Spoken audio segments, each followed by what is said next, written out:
માં રાહત જોતી એક દીકરા, તું એક બાજુ એક વખત મારી સન્મુખ તો થા, એક વખત મારી બાજુ દ્રષ્ટિ તો નાખ, પછી હું જગતમાં બતાવું કે હું દેવી શક્તિ કોણ છું, માતા શું કોણ છું, મારી મમતા શું છે, મારો પ્રેમ શું છે. આ શું ખોટું? એવો વાલ તમારી માન કરવો છે. પણ નિરાશ ના થતા આજ ગુરુ પૂનમના દાડે આવો જો ઉપદેશ આલું છું, આશીર્વાદ આલું છું કે આ મારી વાત ઉતરી જાય. ગમે તેવી પરિસ્થિતિ આવું તો કહું, તમે માતાજીની દીવાબત્તી ભક્તિ કરતા હોય, ખૂબ કરતા હોય, 2 ટાઈમ આરતી કરતા હોય, ભજન કરતા હોય, અને ઘરમાં કોકનું મૃત્યુ થઈ જાય ને તો શું કહે છે, હા માતાને આટલી બધું કરતા હતા, આ મૃત્યુ થઈ ગયું, આ આમ થઈ ગયું, ફલાણું થઈ ગયું, એટલે તો કોઈ અમર પાટું લઈને આવ્યું છે, કોઈ વહેલા મોડા બધાની ટિકિટ લાઈનમાં લઈને જ ઉભા ટિકિટ. આ શું ખોટું? તમે જે મોડા મરી ગયા છે એને કે ફલાણા કાકા મરી ગયા, એક્સપાયર થઈ ગયા, ફલાણી બેન જતા રહ્યા, મરી ગયા, એની તમે કહો છો વાતો ચર્ચાઓ કરો છો, પણ તમે એ ભૂલી જાઓ છો એ જ લાઈનમાં તમે છો, એ ટિકિટ લઈને રાહ જોવો છો, ચારે વારામાં જ છો ને, બધાય લાઈનમાં જ છો, તમે મોનો કે નહીં મોનો? તો જેનું જીવનમાં જેટલું ભગવાને જ્યારે જન્મ થાય મનુષ્યનો તારે જ તે એના જીવનમાં એના લેખ લખી લીધા હોય, જન્મ થાય એ પહેલા. ખબર છે ને?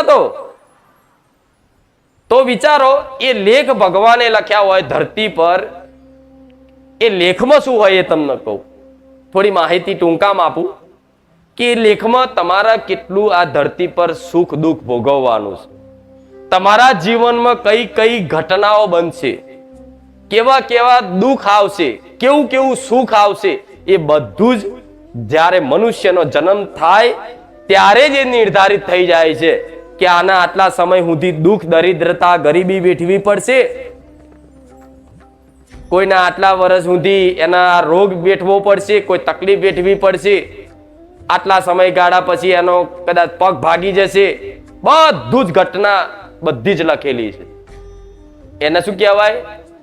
પ્રારબ્ધ, સુખ દુઃખનું પ્રારબ્ધ.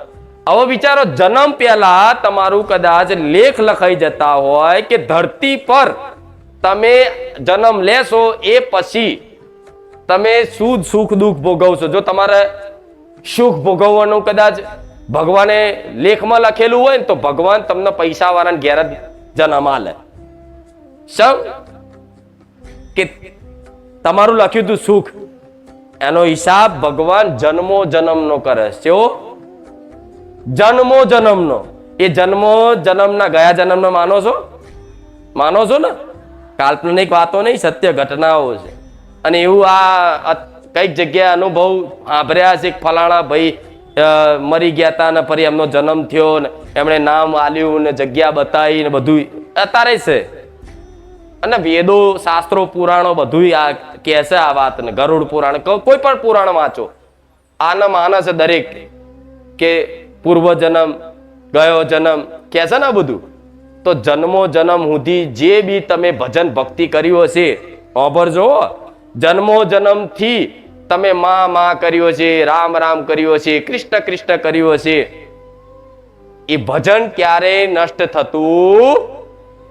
આ જન્મમાં કદાચ તમે ચલો ભજન ભક્તિ ખૂબ કરી, માતાને ખૂબ ચાહી, પ્રેમ કર્યો, એના પ્રેમમાં કદાચ ડૂબી રહ્યા, પણ એના પ્રાપ્ત કરવાની જે અસલ એના દર્શન કરવાની આશા તમારી ઈચ્છા હતી, અને કદાચ આ કાળ પ્રમાણે તમારું મૃત્યુ નિર્ધારિત હોય એ પ્રમાણે મૃત્યુ થઈ જાય, તો ગયા જન્મમય તે ફરી માતાજી ભગવાન છે ને ચાંદ ચાલ છે, દીકરા લે ગયા જન્મનું તે ભજન કરેલું તું, લે આ તને આપી દીધું.